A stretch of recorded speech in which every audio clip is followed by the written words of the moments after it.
Para iniciar nossa tarefa, boa noite também aos companheiros que estão no segundo andar, sejam muito bem-vindos. Vamos relaxar agora os nossos corpos nas cadeiras, sossegar nossos pensamentos, procurar sentir essa doce sintonia que reina nesta casa nesse instante, através da presença de espíritos bons e iluminados, que desde que aqui chegamos estão nos escutando, procurando sentir qual o nosso problema, qual a nossa meta, qual o nosso desejo nesta casa hoje. E para isso, falemos com Deus por alguns breves instantes, dizendo assim: Senhor, abençoai esse recanto, fazei dele um relicário da vossa paz. Fazei com que as almas que aqui cheguem sintam o perfume da querida presença que os enlaça com braços carinhosos e amigos, para que todos sejam beneficiados.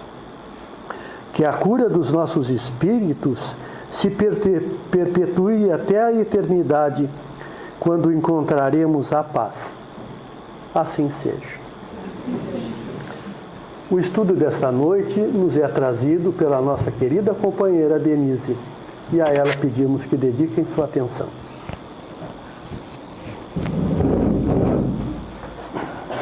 Boa noite a todos, bem-vindos ao nosso recanto. Nós continuamos estudando o livro Jesus no Lar, foi psicografado por Francisco Cândido Xavier e ditado pelo Espírito Neio Lúcio. Vamos tratar do texto 15, ou capítulo 15, que tem o título O Ministro Sábio. Mateus discorria solene sobre a missão dos que dirigem a massa popular, especificando deveres dos administradores e dificuldades dos servos. A conversação avançava pela noite adentro, quando Jesus, notando que os aprendizes lhe esperavam a palavra amiga, narrou sorridente. Um reino existia em cuja intimidade apareceu um grande partido de adversários do soberano que o governava.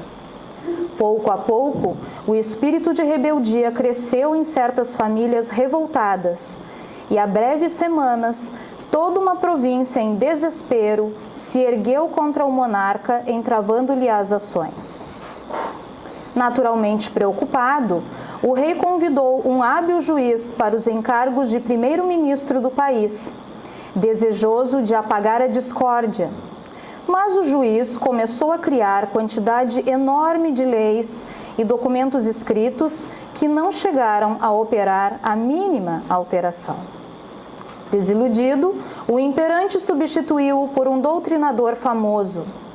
O tribuno, porém, conduzido à elevada posição, desfez-se em discursos veementes e preciosos que não modificaram a perturbação reinante. Continuavam os inimigos internos, solapando o prestígio nacional, quando o soberano pediu o socorro de um sacerdote, que, situado em tão nobre posto, amaldiçoou de imediato os elementos contrários ao rei, piorando o problema.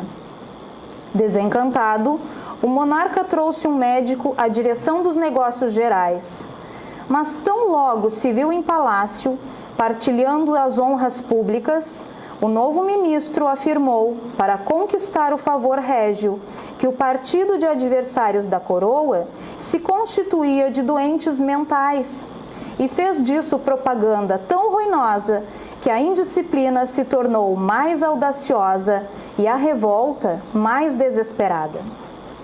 Pressentindo o trono em perigo, o soberano substituiu o médico por um general célebre, que tomou providência drástica, arregimentando forças armadas nas regiões fiéis e mobilizando-as contra os irmãos insubmissos.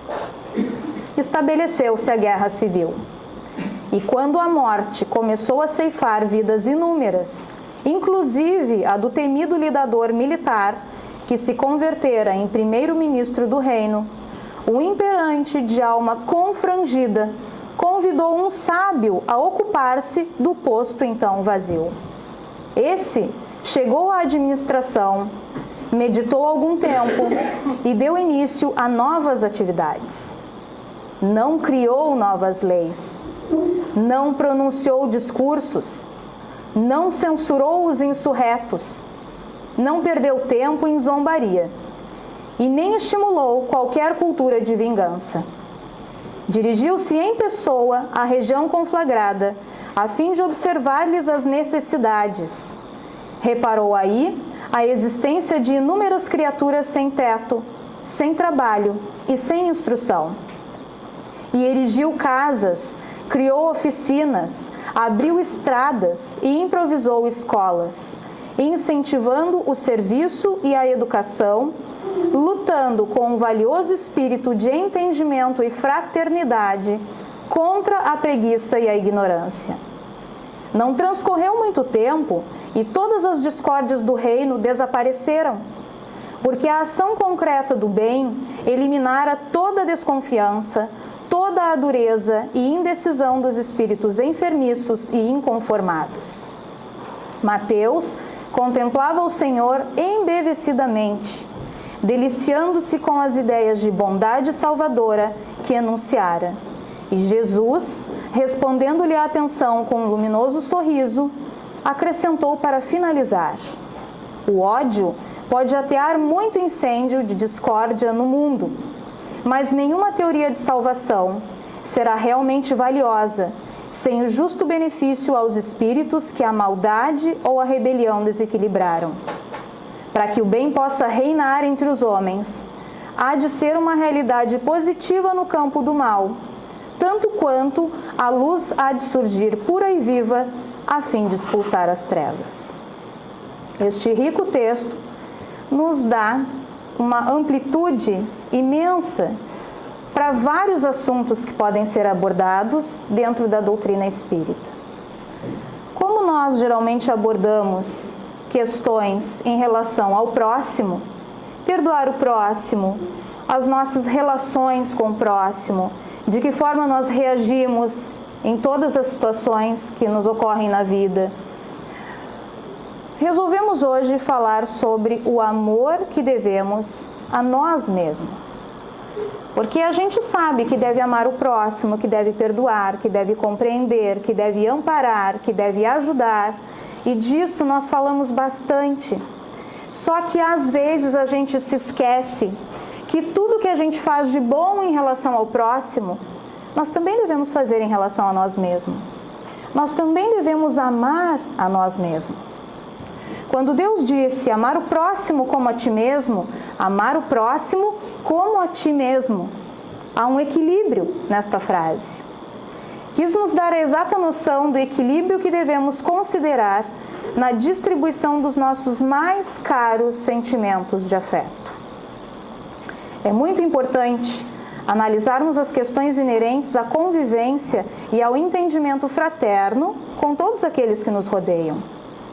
Porém, igualmente necessário e salutar se faz a análise da forma como nos relacionamos conosco, lá na nossa individualidade. Amar a si mesmo passa pela aceitação daquilo que nós ainda somos, seres imperfeitos a caminho da evolução. Porém, quando nos deparamos com os ensinamentos espíritas que nos convidam ao melhoramento, acabamos agindo como o soberano, que buscou soluções rápidas e exterminadoras, a fim de extirpar os adversários da sua idealização de reinado. Vejam bem, meus amigos, o que já foi escrito no Templo de Delfos, lá na Grécia, base na qual Sócrates se inspirou para construir a sua filosofia. Não é dele esta frase, mas foi nesta frase que ele amparou todos os seus dizeres. Conhece-te a ti mesmo e conhecerás todo o universo e os deuses, porque se o que procuras não achares primeiro dentro de ti mesmo, não acharás em lugar nenhum. Isso significa que nós somos espelhos uns dos outros. E tudo aquilo que a gente está enxergando ao nosso redor, em primeiro lugar, está dentro de nós. Nós só podemos doar aquilo que nós temos e aquilo que nós somos. Então, nós só podemos amar o próximo se nós nos amarmos em primeiro lugar. Nós só podemos perdoar o próximo se nós conseguimos nos perdoar em primeiro lugar. Para podermos amar, perdoar, compreender, acalentar, não julgar o nosso próximo, nós temos que primeiro amar, compreender, acalentar e não julgar a nós mesmos. Os maiores algozes que nós enfrentamos nesta vida não são os outros apontando dedos para nós, nos julgando, nos diminuindo, nos criticando. Os maiores algozes nesta vida que nós enfrentamos somos nós mesmos. E por que é que isso acontece? Porque quando a gente se depara com a necessidade e a perspectiva de melhora, acabamos buscando o caminho mais curto para este fim, que é a negação das nossas próprias imperfeições, a não aceitação daquilo que nós sentimos, a ilusão de que se eu não transpareço os meus reais sentimentos, eles não existem. Se eu não demonstro que eu estou com raiva, eu não sinto raiva. Se eu não demonstro que eu estou magoada, eu não tenho mágoa. Se eu não demonstro que eu estou com inveja, eu não tenho inveja. E essa é uma grande ilusão que a gente conta para a gente mesmo. Fazendo então a analogia com o texto, quando verificamos sentimentos de raiva, mágoa, inveja, orgulho, ciúmes, agimos rapidamente no sentido de eliminar essas sensações e sentimentos para que a gente seja seres humanos melhores. Porque seres humanos melhores não sentem raiva, não sentem inveja, não sentem ciúmes, não ficam magoados. E aí a gente finge que essa parte feia de nós não nos pertence mais. Então, muitas vezes, nós agimos que nem os juízes lá do texto, ditando que a partir daquele momento, esses sentimentos não são mais permitidos. Então, eu sou espírita, eu estou tentando ser uma pessoa melhor. Então, a partir de hoje, eu não vou mais sentir raiva. A partir de hoje, é proibido, é uma lei. Eu não vou mais ficar magoada. A partir de hoje, eu sempre vou perdoar o meu próximo. E a gente sabe que não funciona desta forma. Não é botando uma lei, uma regra, né, que a gente raciocina, que a gente compreende, que os nossos sentimentos vão seguir aquela lei, aquela regra. Sentimentos não tem regra.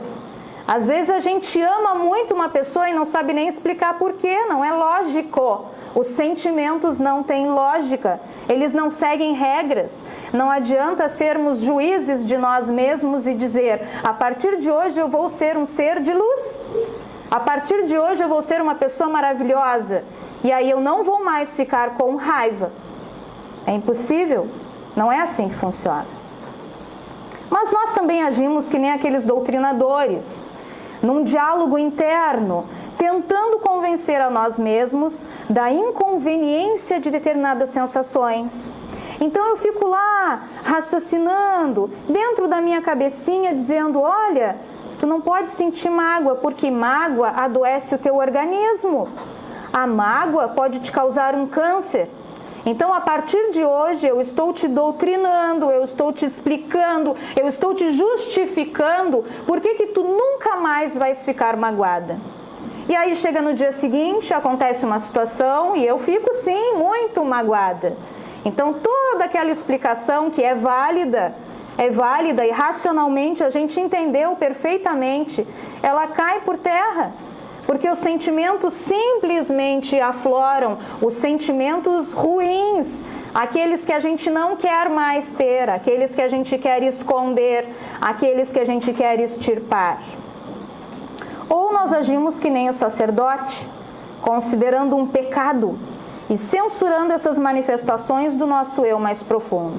Então, se eu sou espírita, se eu sou simpatizante da doutrina espírita, eu não posso ter raiva, eu não posso querer me vingar, eu não posso querer nunca mais olhar para uma pessoa, eu não posso sentir isso. Isso é um pecado. Como é que eu vou me dizer espírita e vou ficar com raiva do meu semelhante? Não bate, não combina, é feio.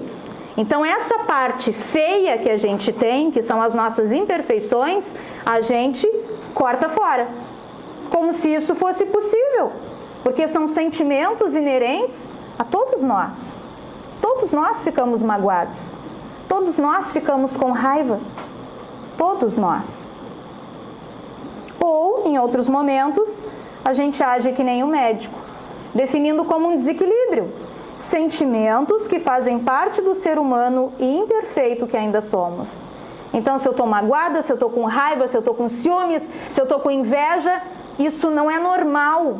Não é normal, eu estou desequilibrada, eu estou fora do contexto. Eu não sou um ser humano normal se eu sinto todas essas coisas. O ser humano normal é aquele que não sente isso. O ser humano de luz que está querendo evoluir, o espírita, ele não sente nada disso. Isso está fora do contexto. É loucura. Ou, por fim, agimos como general, buscando aniquilar, abafar emoções que não são bem-vindas, por trazer à tona um aspecto menos feliz de nós mesmos. Não é incomum, meus amigos, vermos suicidas que deixam cartas quilométricas. O que eles colocam naquelas cartas?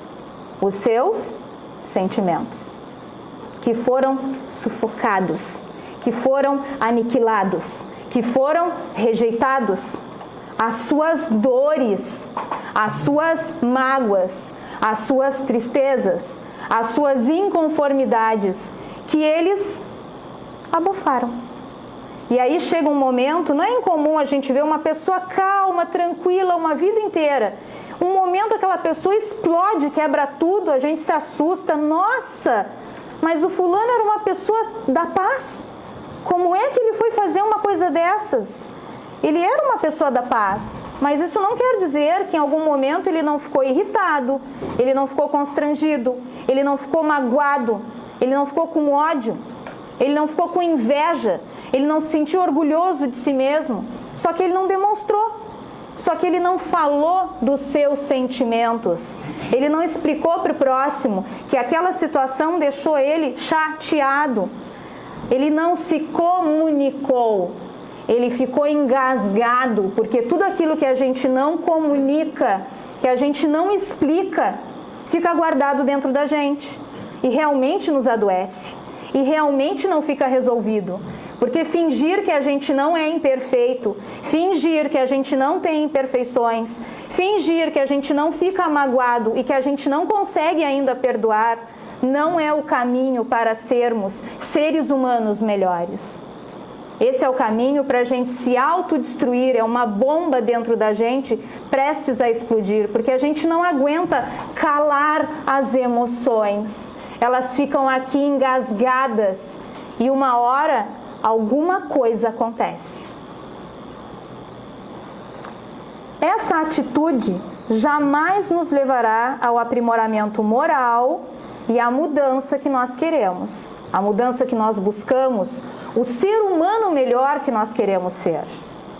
Já diz aquele paradoxo: quando eu me aceito como eu sou, aí sim é que eu posso mudar. A doutrina espírita nos diz que é necessário reencarnarmos várias e várias vezes, a fim de nos melhorarmos moralmente e intelectualmente na senda do progresso. Ninguém evolui num estalar de dedos. Ninguém decide que de hoje para amanhã a gente não vai mais ter imperfeições. Ninguém consegue extirpar de si sentimentos que são naturais e normais aos seres humanos.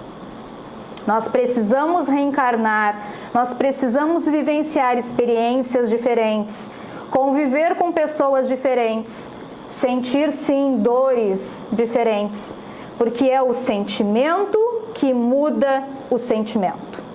Não é a força, não é a lei, não é a regra, não é o abafar e fingir que eu não estou sentindo, é o sentir que vai mudar o meu sentimento. E o que realmente nos muda, o que mais nos afeta nesta vida é a dor. São os sentimentos ruins, são esses que nos chamam a atenção, são esses que nos mudam enquanto seres humanos, são exatamente esses que nos melhoram.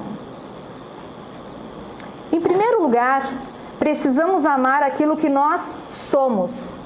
Aquilo que nós somos, com todas as nossas limitações, com todos os nossos sentimentos, todos eles.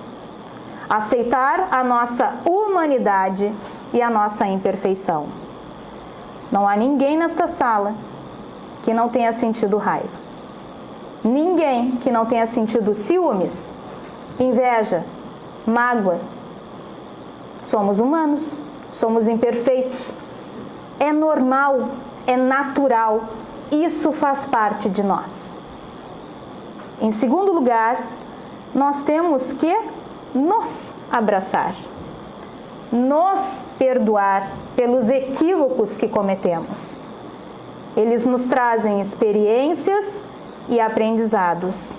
A dor, o erro, quando a gente olha para trás e se arrepende das coisas que fez, isso é que nos muda, isso é que nos transforma. São essas experiências movidas por esses sentimentos que nós deflagramos como menos felizes, como feios, mas que fazem parte de nós. E em terceiro lugar, agirmos como o último personagem da história. Será que a gente lembra qual é o último lá que deu a solução para o problema? Que não abafou, que não reprimiu, que não extirpou, que não ridicularizou? O último personagem da história era o sábio. O sábio encara, ele enfrenta, ele olha para as sombras e busca o caminho do amor para iluminá-las. A gente tem sim que olhar para as nossas dores, tem que olhar para os nossos sofrimentos e tentar entender o que está por trás disso. O que está por trás dessa vivência dolorida que eu passei. O que ficou desta vivência, o que está por trás dessa mágoa que eu sinto, o que está por trás desse sentimento de inveja, desse sentimento de orgulho, o que está por trás dessa raiva que eu carrego comigo? Será que é só a raiva ou tem algo além disso e eu dei até o nome errado para o sentimento? Então, nós precisamos olhar para aquilo que não é muito bonito nas nossas vidas ou em nós mesmos, para que a gente possa entender melhor o que está acontecendo dentro da gente.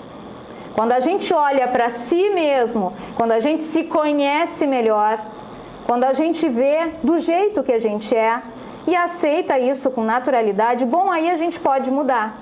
Aí eu posso mudar aquilo que eu sinto, porque é o sentimento que muda e que mexe com o sentimento.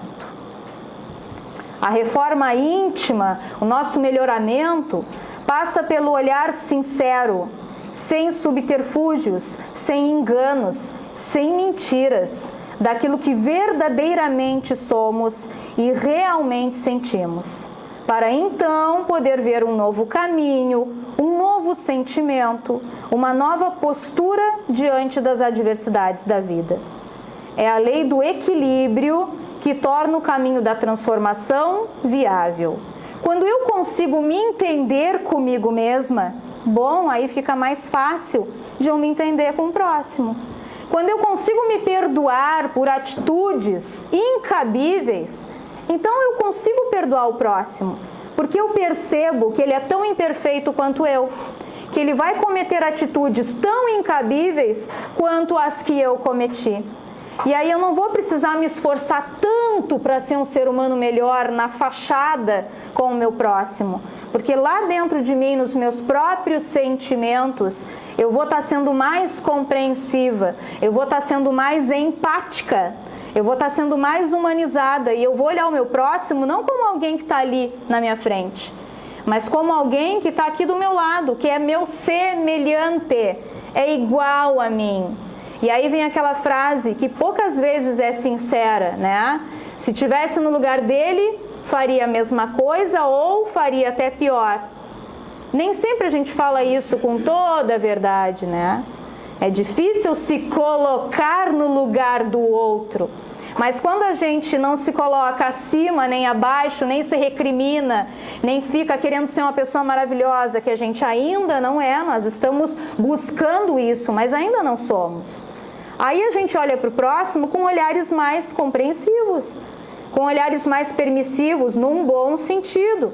Porque a gente dá ao próximo o direito dele errar, porque a gente também erra, a gente também não é perfeito, a gente também faz escolhas erradas, a gente também fala coisas que machucam, que magoam e a gente se arrepende. Então a gente entende que o próximo também pode se arrepender do que disse, também pode se arrepender do que fez, também não pensou direito na hora de escolher, agiu por impulso, agiu por ciúmes, agiu por raiva. Eu também faço isso, eu também ajo por impulso, por ciúmes, por raiva. Eu também tenho esses sentimentos. Claro que tem que ter discernimento, não devemos sair despejando todas as nossas raivas, mágoas e angústias em cima do outro. Há de se ter discernimento para aquilo que eu devo resguardar e para aquilo que eu devo falar. Mas eu devo falar, em algum momento a gente tem que falar, a gente tem que conversar, a gente tem que explicar como está se sentindo. É isso que faz os relacionamentos serem melhores. Às vezes o outro realmente não entendeu, ele não percebeu que eu estou me sentindo desconfortável. Eu realmente preciso dizer a ele que eu fiquei magoada com aquela atitude, porque ele sozinho não tem uma bola de cristal. Não é olhando assim nos meus olhos que ele vai perceber todas as minhas emoções. Tem emoções que a gente não transparece, mas a gente está sentindo. Fingir que eu não sinto e sufocar isso dentro de mim é o que nos adoece, é o que nos desequilibra, é o que dificulta nosso entendimento com o próximo, visto que eu não posso dar a ele o que eu estou negando para mim mesma. Então, se eu não me dou o direito de ficar com raiva, eu também não dou o direito do outro ficar com raiva. Porque se eu consigo segurar, se eu consigo conter, se eu consigo fingir que eu não tenho raiva, ele tem que conseguir fazer a mesma coisa. Se eu sou um ser de luz, iluminada, ele também tem que ser iluminado, ele também tem que ter chegado lá como eu cheguei, né? Que a gente possa não ter medo de falhar, né? Porque o verdadeiro espírita não é aquele que não cai, não é aquele que não fica magoado, não é aquele que não erra, não é aquele que não tem raiva, mas é aquele que sempre está arrebentado no chão, mas é aquele que se levanta. Esse é o verdadeiro espírita. É aquele que se aceita do jeito que é, com a sua humanidade, com as suas falhas, com as suas imperfeições e com os seus erros. E apesar de tudo isso, ele levanta e segue em frente. Porque o verdadeiro espírita é aquele que tenta se melhorar a cada dia. Está lá nas obras básicas. A cada dia. O ontem foi o ontem. No dia de hoje, eu vou buscar ser melhor. Tenho imperfeições, vou cometer erros, vou magoar o meu próximo, vou ser magoada, vou entender que eu sou imperfeita, que ele também é e que a gente está tentando se entender como um todo. E aí hoje eu vou tentar ser melhor. Hoje eu vou aprender com os meus erros. Hoje eu vou olhar para aquilo que eu estou sentindo. Hoje eu vou analisar o meu passado. E hoje eu vou mudar os meus sentimentos. Porque o sentimento muda o sentimento. Quando a gente está revirando o que está lá dentro da gente, está falando sobre o que aconteceu, está falando sobre o que eu estou sentindo, a gente está mexendo nos sentimentos. E isso é o que modifica o que está guardado dentro de nós. É um processo sofrido, mas é um processo abençoado, porque a gente sofre só uma vez. Quando a gente retoma aquilo que nos doeu, é a última vez que vai doer. É a última vez. Porque eu vou olhar, eu vou destrinchar, eu vou entender e eu vou seguir em frente. Agora, se eu nego que eu errei, se eu não me dou o direito de ser imperfeita, se eu não me dou o direito de ficar magoada, de ficar com raiva, eu vou seguir em frente nessa mentira, nessa ilusão e nessa dor. Porque essa dor vai me acompanhar. Não adianta eu mentir para mim mesma. Não adianta eu me iludir. E pior de tudo, eu não vou estar evoluindo. Porque é para isso que a gente reencarna várias vezes. Milhares. Não vamos nem dizer números. Muitas vezes. Então a gente evolui devagar, mas evolui constantemente. A evolução é constante. Nós não ficamos parados. Cabe a nós seguir em frente, apesar dos pesares, apesar das dores, apesar dos erros que a gente comete, né? A gente não deve ficar se culpando, se martirizando, isso não nos leva a nada. A gente tem que se perdoar, nós não nos perdoamos. E como é que a gente vai perdoar o nosso próximo? Se a gente não se perdoa, se a gente não se permite ser falho, como é que nós vamos aceitar a falha do outro, a humanidade do outro? Eu não me permito ser humana. Eu tenho que ser perfeita.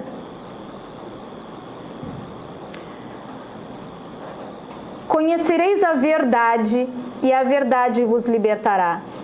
Então, meus amigos, tudo que falamos em evolução, em relacionamento, em fraternidade, em angelitude, em paz, em amizade, em amor, começa onde? Começa aqui.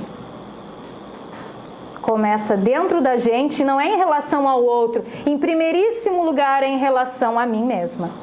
Porque nós somos tão imperfeitos e tão falhos quanto aqueles que nos cercam. Esse é o caminho. Em primeiríssimo lugar, amar, lá no início, amar ao próximo como a ti mesmo. Como a ti mesmo. Não esqueçamos de nós. Não esqueçamos de melhorar o nosso relacionamento interno, aquele que a gente tem com a gente mesmo. Não esqueçamos de nos abraçar, de nos perdoar, de nos consolar. Porque somos humanos, porque somos imperfeitos e porque estamos tentando. Nós estamos tentando. E isso basta. A partir do momento que a gente olha, se dá conta de um equívoco e tenta não repeti-lo, e tenta consertá-lo, e tenta mudar o que a gente sente, isso basta. É isso que traz a nossa evolução. É isso que abre os nossos caminhos. É isso que melhora os nossos relacionamentos. A maior chaga do ser humano, e a gente vê coisas horrivelmente tristes à nossa volta no mundo, tudo isso é a falta do amor. É falta de amor. Se não faltasse amor, não haveria tudo de ruim que a gente vê por aí. Se pegássemos todas as crianças do mundo neste momento e protegêssemos e amássemos e provêssemos, a próxima geração seria absurdamente diferente da geração anterior, se dessemos amor. Mas só podemos dar amor para o próximo se, em primeiríssimo lugar, amarmos a nós mesmos. Então fica o convite desta noite, que possamos refletir sobre tudo que foi dito, que possamos nos olhar com um pouco mais de carinho, com um pouco mais de respeito e com um pouco mais de fraternidade. Porque o primeiro que dá a mão para a gente levantar é a gente mesmo. Não é que a gente não precisa dos outros, mas a gente também precisa se levantar. A gente precisa querer seguir. A gente precisa acreditar que a gente é capaz. Porque o maior algoz de nós mesmos não são aqueles que nos cercam, é a gente. Uma boa noite a todos.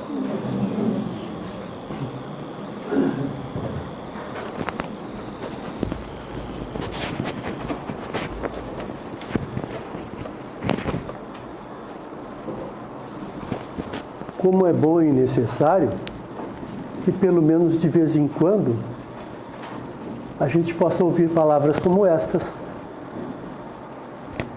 e colocar dentro de nós e tentar aplicá-las no nosso cotidiano. Que Jesus esteja nos amparando para podermos ter entendido a mensagem doutrinária da noite e que possamos fazer dela o nosso cavalo de batalha.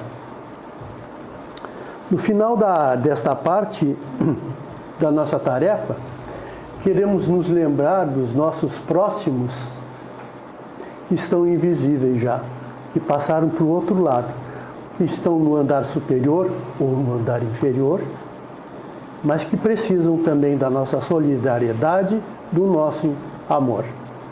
A eles, nesse momento, dizemos o seguinte: Pai amado, bem sabeis que essa vida é passageira e que na terra estamos para evoluir. Ajudai-nos a dar a força para aceitar esta separação. Sabemos que jamais os esqueceremos. Um vazio se faz entre nós, pois parte um irmão, um filho ou um amigo. Perdoai a nossa fraqueza e ajudai-nos a compreender a morte, que ela é necessária e que a alma é levada para a moradia espiritual. Tirai dos nossos corações o vazio e colocai neles a certeza de que nos reencontraremos além da matéria. Dai-nos a esperança, fé e amor, e ao nosso irmão que partiu concedei a saúde espiritual e a paz que tenha direito. Assim seja.